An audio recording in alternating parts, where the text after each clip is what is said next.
ৰাজ্যিক কংগ্ৰেছৰ নিৰ্দেশত আজি আমি ইয়াতে প্ৰতিবাদ আমি কাৰ্যসূচী পালন কৰিছোঁ।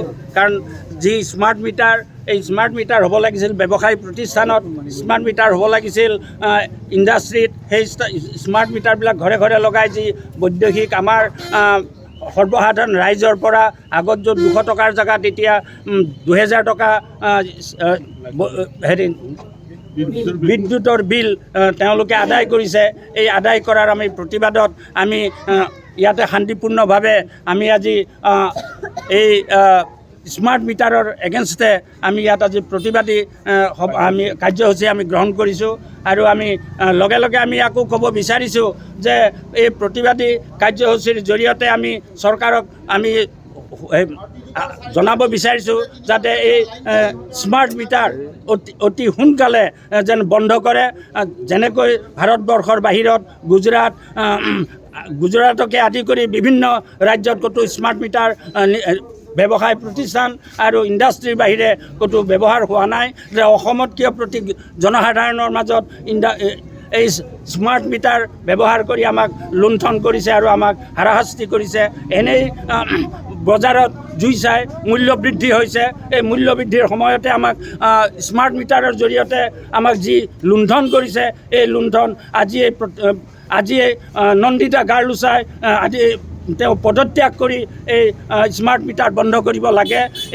আমি সেইকাৰণে আজি আমি আমাৰ ডিমৰীয়া ব্লক কংগ্ৰেছ কমিটিৰ তৰফৰ পৰা আমি ইয়াত প্ৰতিবাদী কাৰ্যসূচী সদৌ অসম কংগ্ৰেছ সভাপতি মাননীয় বৰা ডাঙৰীয়াৰ নিৰ্দেশত আমি ইয়াত আজি প্ৰতিবাদী কাৰ্যসূচী পালন কৰিছোঁ। আৰু এই প্ৰতিবাদী কাৰ্যসূচীৰ লগতে আমি দেখিবলৈ পাইছোঁ তেওঁলোকে যি আজি আমাৰ মাজত প্ৰচাৰ কৰিছে মাত্ৰ 23জনী নাৰীৰ যি তেওঁলোকে অত্যাচাৰ কৰিছে, অতিহত্যা কৰিছে। আমি জনাত 23জনে নহয়, বহুত ওপৰত তেওঁলোকে নাৰী নিৰ্যাতন কৰিছে। এই নাৰী নিৰ্যাতনো এই প্ৰতিবাদী কাৰ্যসূচীৰ দ্বাৰা বন্ধ কৰিব লাগে। আৰু আমি দেখিবলৈ পাইছোঁ আমাৰ নাতিদূৰত সোণাপুৰত আজি কিছুদিনৰ পৰা ডিমৰীয়া বচাও বুলি কৈ তাত যি বিজেপি চৰকাৰে এটা অভিসন্ধি কৰিছে, আমাৰ ভাইৰ মাজত কাজিয়া লগোৱাৰ যিটো সৃষ্টি কৰিছে, এইটো অচিৰে বন্ধ কৰিব লাগে।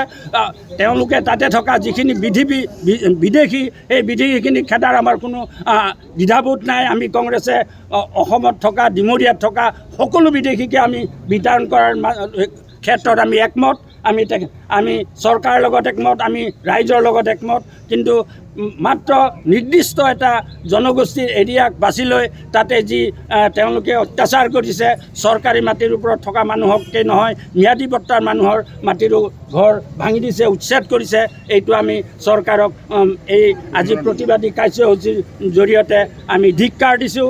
তেওঁলোকে অতি সোনকালে তেওঁলোকে অসমত যি ভাতৃঘাটি তেওঁলোকে সংঘৰ্ষ আনিব বিচাৰিছে, আমি সতৰ্পণে লক্ষ্য কৰিছোঁ।